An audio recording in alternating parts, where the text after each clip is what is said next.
gente, nós temos a alegria de receber aqui no Instituto Kuyper o Dr. Mauro Meister, Dr. Felipe Fontes, que são duas vozes que Deus tem levantado em nossa nação em defesa da fé reformada e de uma cosmovisão cristã. É uma alegria enorme recebê-los.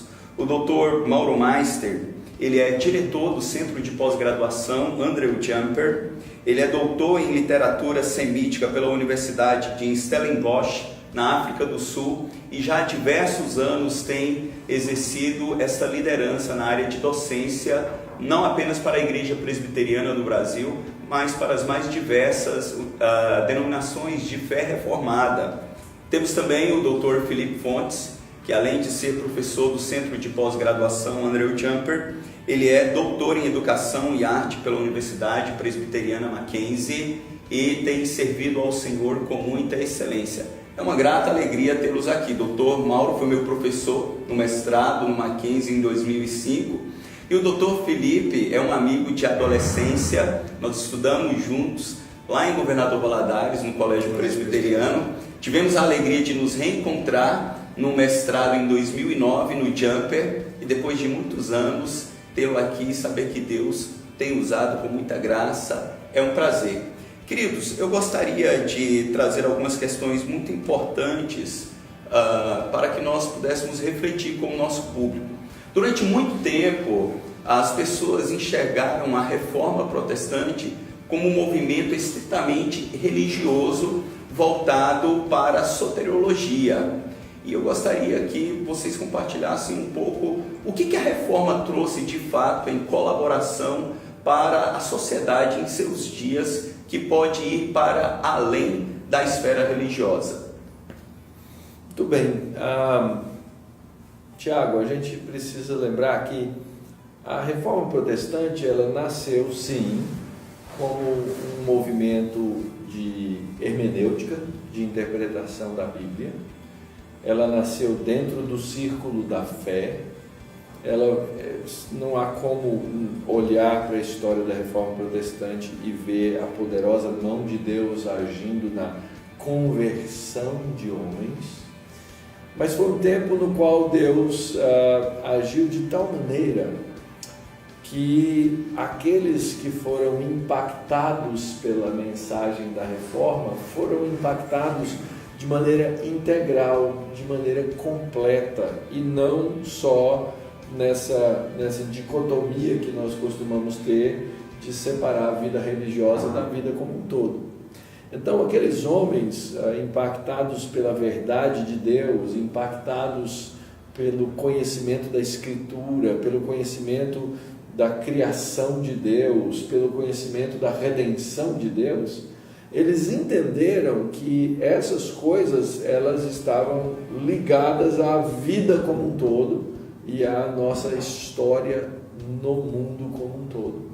Então eles passaram a refletir nos impactos da fé para a vida, mas não só a vida particular, individual, mas a vida social, coletiva, comunitária, como a Bíblia ensina. Ou seja, eles pegaram o ensino da Bíblia, trouxeram o ensino da Bíblia para a realidade no seu tempo, na sua época, no seu lugar. Então, eu acredito que começou assim, não é isso, Felipe? Eu acho que ajuda a entender o que foi a Reforma, se a gente pensar no tipo de mudança que a Reforma causou na nossa maneira de pensar.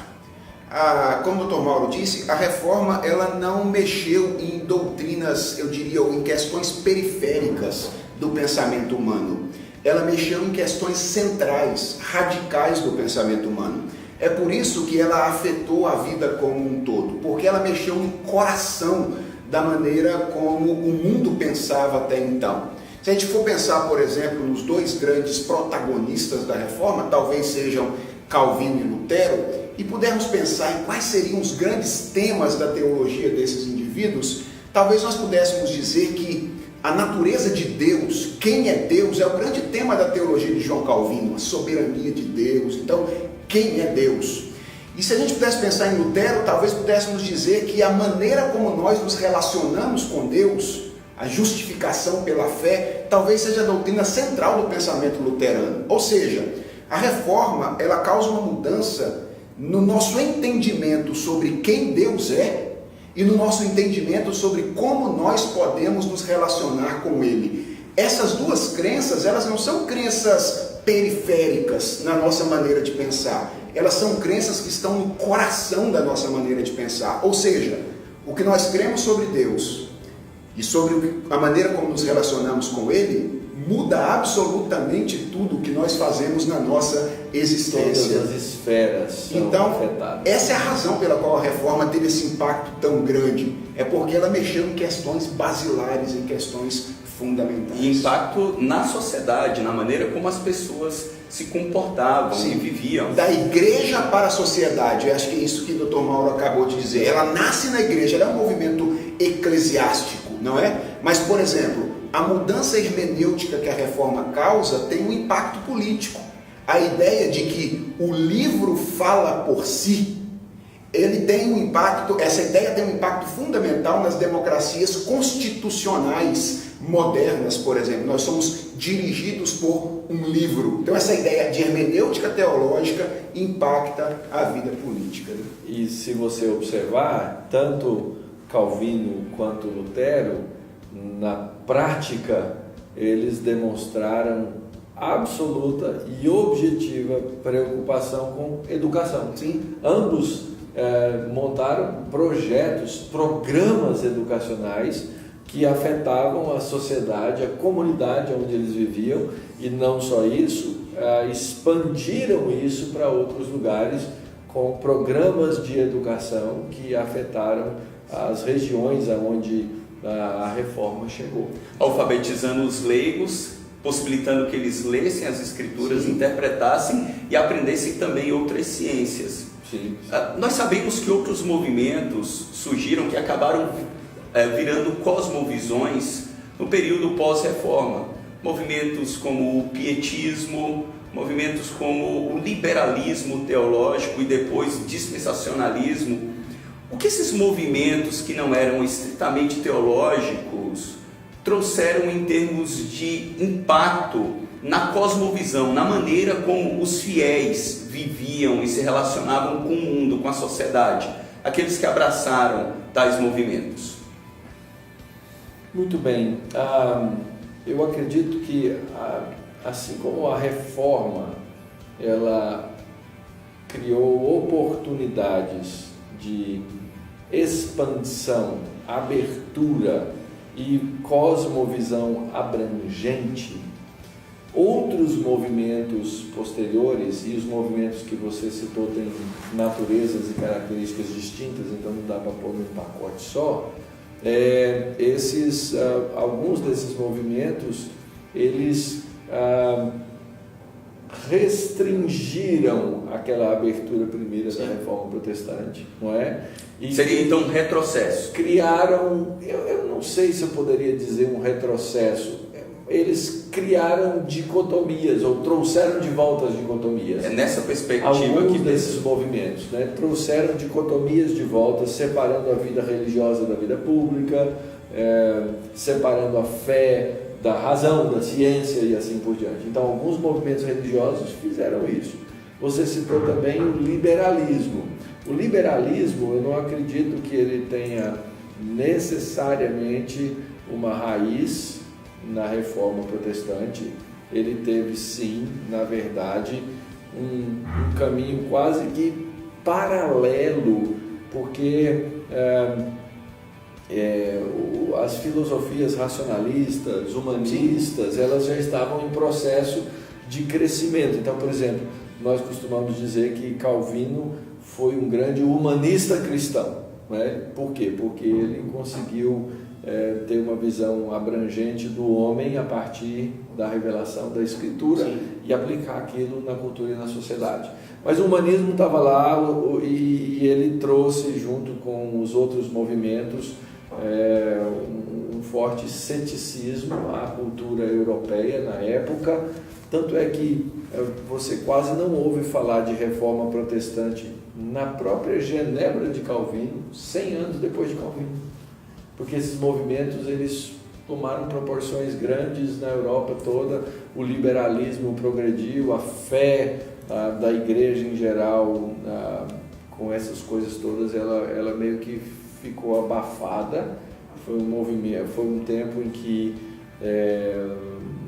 não víamos uma igreja pujante, pelo menos é a impressão que eu tenho lendo os capítulos da história. Então são duas coisas diferentes que aconteceram e cada uma com as suas consequências. E aí, pensando numa perspectiva de resgate de uma cosmovisão bíblica, fundamentada numa teologia bíblica, o quanto o neocalvinismo holandês teve esse protagonismo de resgate em romper com essa dicotomização feita por estes movimentos? Sim. Eu creio que o neocalvinismo holandês foi um esforço posterior ao pensamento reformado, obviamente. A reforma acontece no século XVI, o neocalvinismo é um movimento já do século XIX, passagem para o século XX, não é? E é uma tentativa de aplicação dos mesmos princípios, os princípios da reforma, a uma nova conjuntura social ou cultural.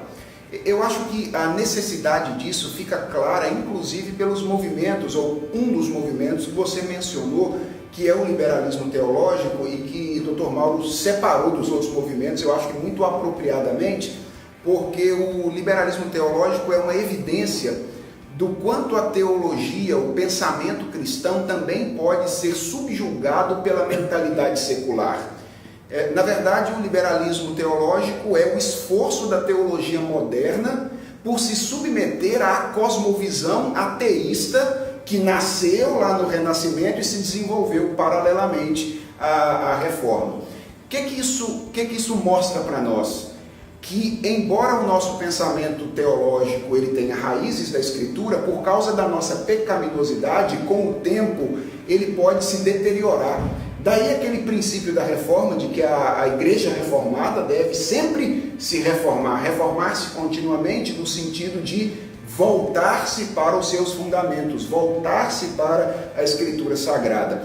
Eu creio que o neocalvinismo é um esforço de resgate desses princípios que foram utilizados no século XVI, principalmente pela linhagem calvinista da Reforma, né? pela linha calvinista da Reforma, a uma nova realidade já marcada por uma mentalidade moderna. Por essa razão, eu tenho dito que o neocalvinismo pode nos ser muito útil enquanto uma inspiração. Eu não creio que a gente deva se apegar a nenhum movimento histórico humano de maneira definitiva.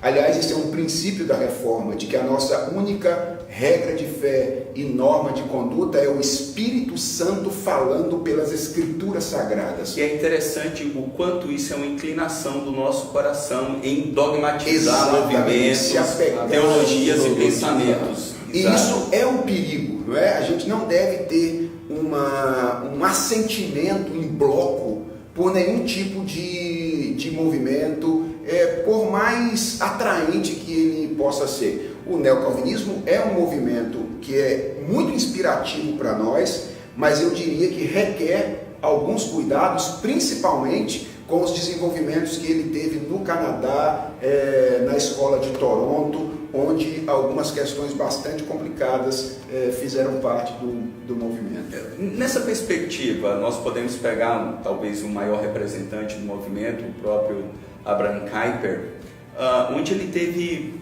sucesso em compreender essa cosmovisão cristã reformada, tendo um exercício com muita excelência, como um ministro, como um acadêmico, um docente e também como um líder político.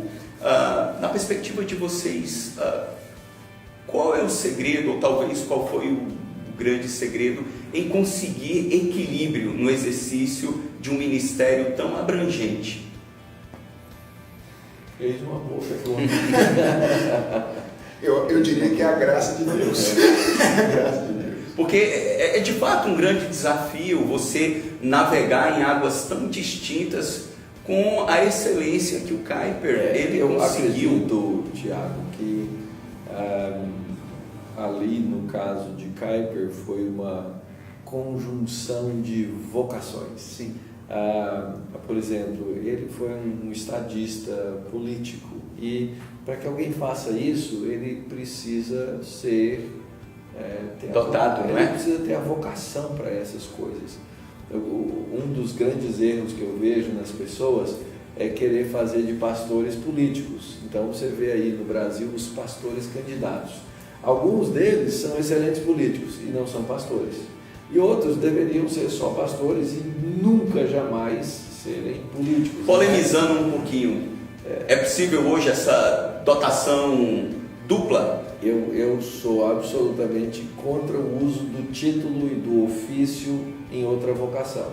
Supondo que algum dia eu percebesse, Felipe me dissesse, Mauro, você devia ser prefeito, vereador, deputado, alguma coisa nesse sentido, e eu ficasse convencido disso, e a primeira coisa que eu faria para ser intelectualmente honesto é parar de usar o título de pastor, porque são duas esferas que não devem ser associadas de maneira imediata.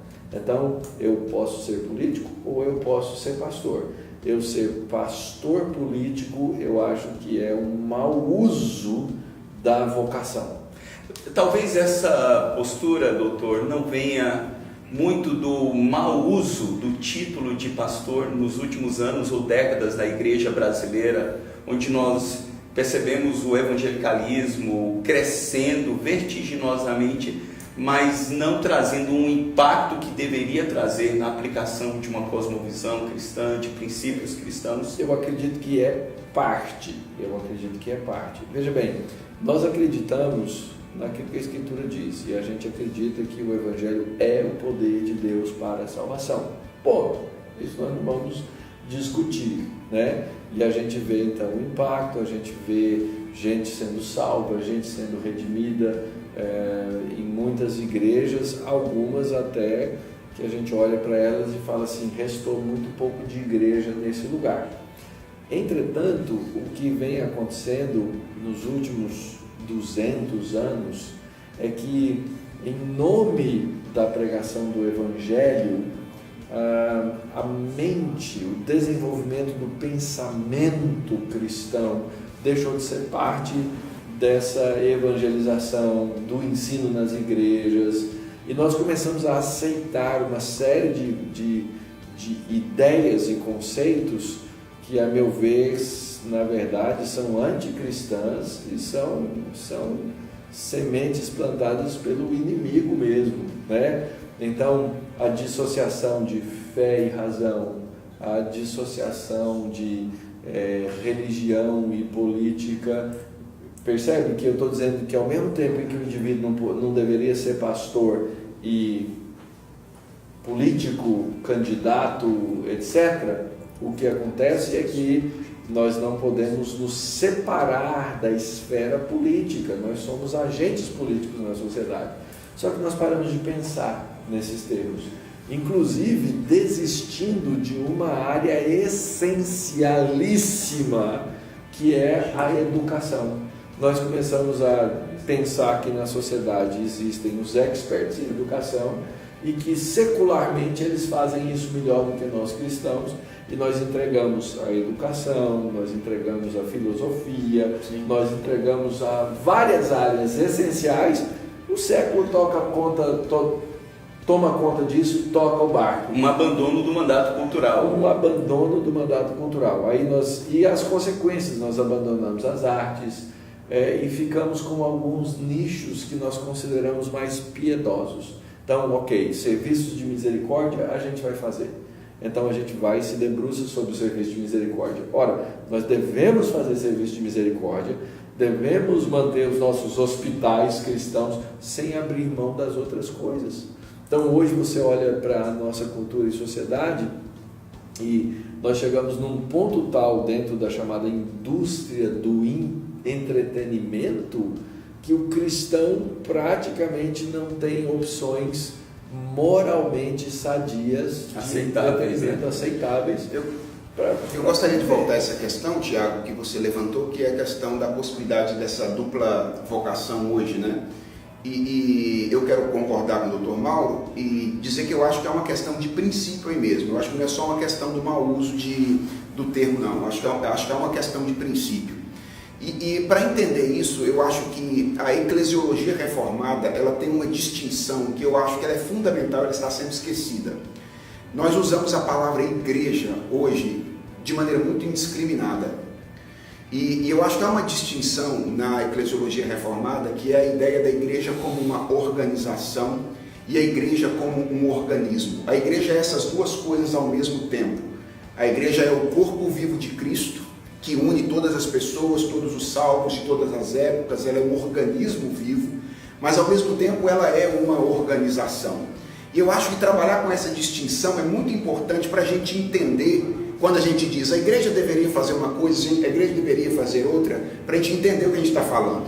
Então, se você me pergunta, a igreja deveria estar envolvida com política, a igreja como um organismo, os membros da igreja devem ser politicamente responsáveis, os membros da igreja devem cultivar e exercer a sua vocação política, caso as tenham, a resposta é sim. Nessa perspectiva. Agora a pergunta é, só para terminar isso aqui, a igreja como uma organização deveria estar envolvida com a política, ter um partido ligado à igreja, ter um candidato ligado à igreja? Eu creio que não. E essa é a razão de tanta confusão. Por que eu creio que não? Eu creio que não porque a igreja ela foi chamada para ser a consciência do Estado. Ela tem um papel profético e ela pode abrir mão do seu papel profético quando o seu comprometimento partidário ou com um candidato fica em jogo. Então eu acho que essa distinção ela é fundamental. Igreja como uma organização, igreja como um organismo. Por essa razão eu diria, se um pastor se sentiu vocacionado ou entendeu que é vocacionado para o exercício ou a tarefa política, ele deve, eu diria, afastar-se do ministério pastoral, pelo menos temporariamente, e evitar o uso dessa relação direta. Porque aí a igreja, porque se eu sou pastor e eu sou político, automaticamente eu estou confundindo duas esferas nas quais eu vou submeter aquele que deve olhar para mim como pastor, à luz de Hebreus capítulo 13, como um guia. Eu vou começar a submeter a consciência dele politicamente a isso. E essas duas esferas não podem ser confundidas. Então a minha ovelha vota no partido tal, a minha ovelha vota em mim, a minha ovelha vota no candidato tal, porque eu apoio o candidato tal. Aí é uma confusão tremenda, não dá para separar uma coisa da outra, e aí a gente começa a ver os absurdos, porque aí começam a vir os favores políticos. Porque o mundo da política tem essas coisas. Então aí os membros da minha igreja eles são favorecidos, a minha denominação é favorecida, e aí você cria um imbróglio aí terrível. Só uma questão que eu gostaria de acrescentar é que com isso eu não estou dizendo que a igreja enquanto organização não tenha um papel importante.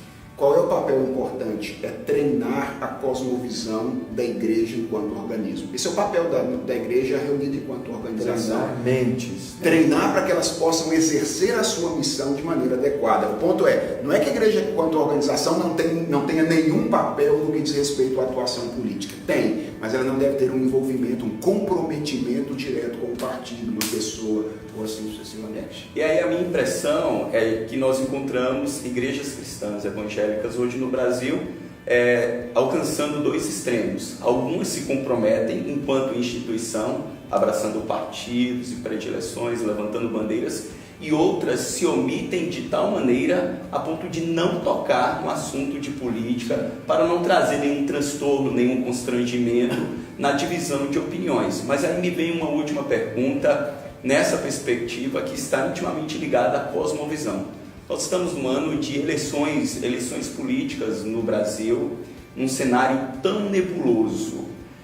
Qual conselho vocês dariam para todos os cristãos diante disso? E, juntamente com isso, para um cristão que se sente chamado, ministerialmente falando, para o exercício da sua vocação no campo político? Boa pergunta de novo.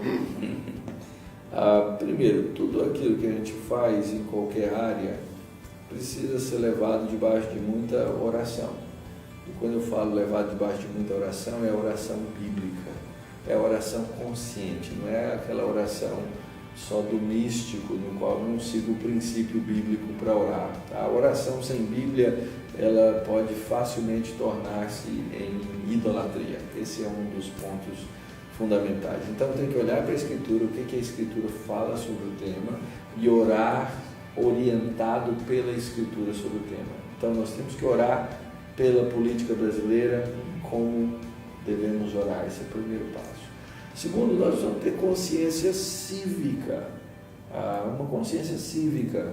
E nós, e quando eu falo nós, eu estou falando de mim também, eu estou usando a primeira pessoa do plural aqui muito conscientemente. Nós somos muito relaxados nesse processo de avaliar em quem nós votamos, por que nós votamos e como nós votamos. Uma semana antes, você começa a assistir com quem eu tenho mais empatia. Isso, a gente então vai pela emoção, a gente vai pela empatia, a gente não avalia as reais ideologias, se é que um candidato tem uma ideologia, porque hoje no Brasil até isso está difícil de achar. Histórico, moral.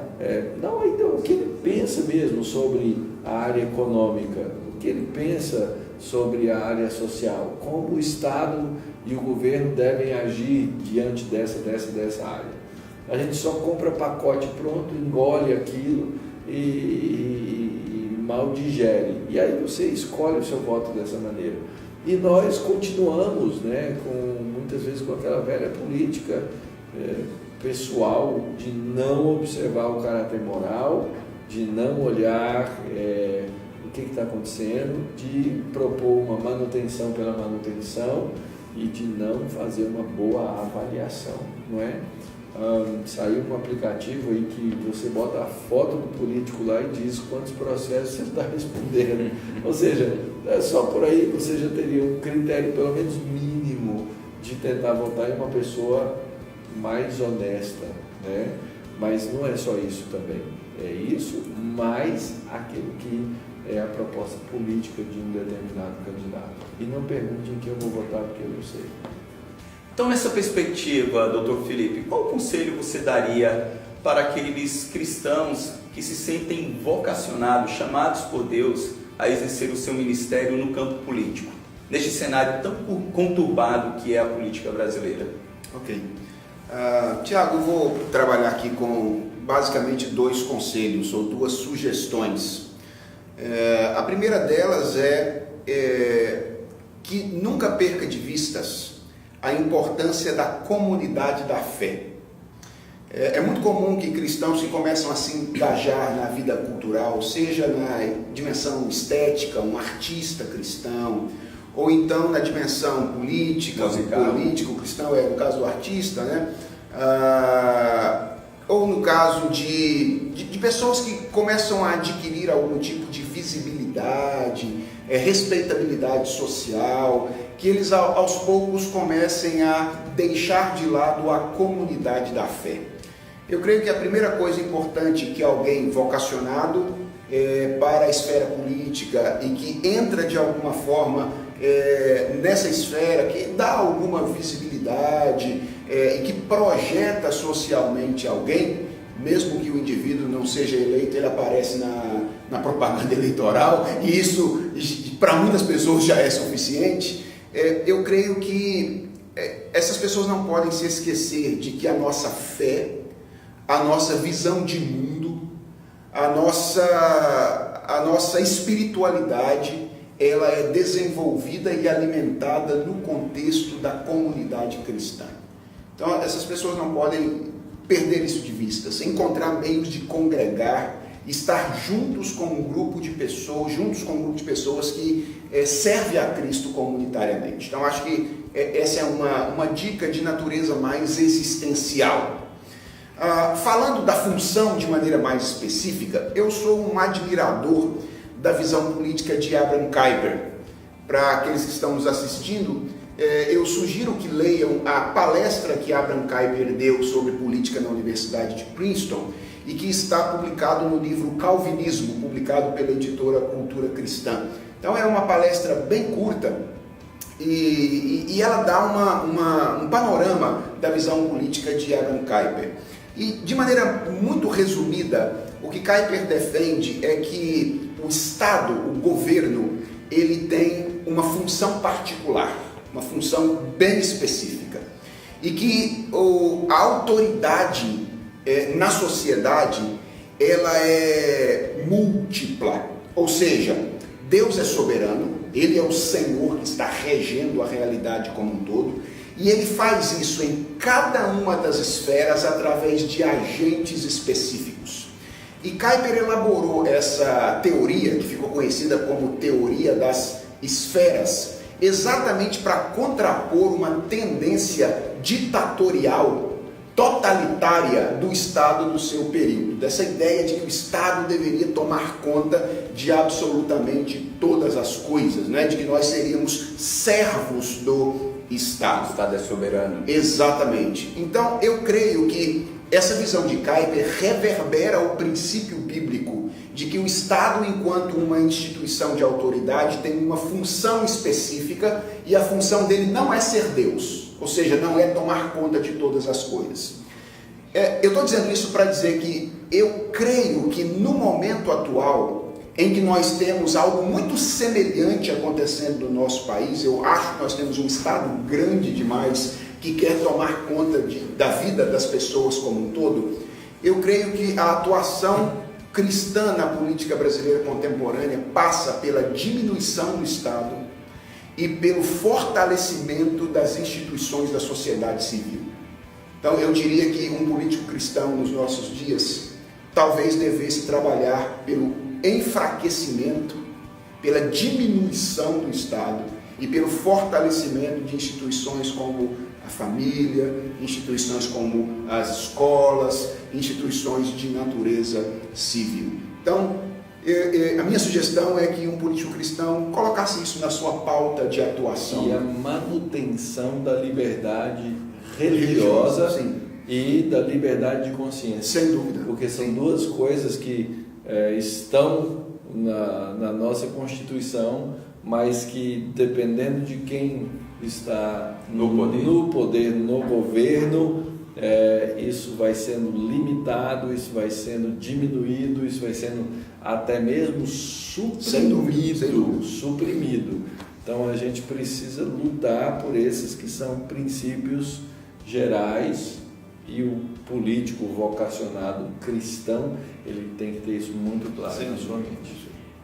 Dr. Mauro, Dr. Felipe, em nome do Instituto Kuyper, eu quero agradecer este momento tão precioso. Acredito que vai colaborar para todos aqueles que nos assistem nas redes sociais e por esses dias aqui em João Pessoa. Tem sido um prazer, além de docentes, diretor do Andrew Jumper e professor, vocês também são pastores. Dr. Mauro, pastor da Igreja Presbiteriana Barra Funda, Dr. Felipe, pastor na Igreja Presbiteriana da Freguesia do Ó, e abriram mão de estarem ali com o seu rebanho, uma agenda tão cheia, para passar esses dias conosco. Então, que Deus os abençoe, continue usando-os com muita graça e sabedoria. E você que deseja aprender um pouco mais conosco, venha participar do Instituto Kuyper. Você pode entrar em contato no telefone que está aí na nossa página ou no nosso e-mail. Será uma grande alegria. Deus os abençoe. Muito obrigado, Tiago. Uma alegria estar aqui mais uma vez no Instituto Kuyper e rogamos que essa instituição seja abençoadora dessa região, desse povo, dessa cidade. Obrigado. Para mim também, Tiago, foi um prazer conversar contigo nesse momento e tem sido um prazer estar por aqui, convidar as pessoas que nos assistem para estudar no Instituto Kuyper e poder refletir sobre essas e muitas outras coisas relacionadas a Deus, ao mundo que Deus criou e a nossa vida neste mundo de serviço a Ele. Muito obrigado.